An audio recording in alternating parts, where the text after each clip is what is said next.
بسم اللہ الرحمن الرحیم۔ السلام علیکم معزز ناظرین و سامعین، زہرا وائس میں خوش آمدید۔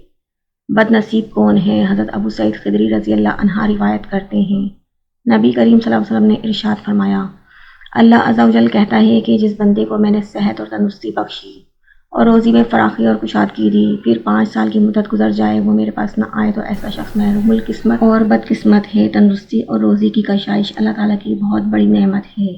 یہ 2 نعمتیں جسے حاصل ہوں اس کو اللہ سے زیادہ تعلق جوڑنا چاہیے اور قول و عمل میں ہر طرح شکر گزار بندہ بننا چاہیے، لیکن یہ نعمتیں پا کر ایک دن یا ایک ہفتہ یا ایک مہینہ یا 1 سال نہیں بلکہ 5 سال تک خدا کے پاس یعنی بیت اللہ حج کے لیے نہیں جاتا تو اس سے زیادہ محرومی کی بات کیا ہوگی۔ اسے جاننا چاہیے کہ جس نے اس کو صحت دی ہے وہ چھین بھی سکتا ہے، اور جس نے اس کو رزق کی کشائش سے نوازا ہے اسے پل بھر میں دانے دانے کا محتاج بنا سکتا ہے۔ اس صحت اور دولت کو غنیمت سمجھیے اور جلد از جلد فریضہ حج سے فارغ ہو۔ معلوم نہیں آئندہ یہ نعمتیں اسے حاصل رہیں گی یا نہیں۔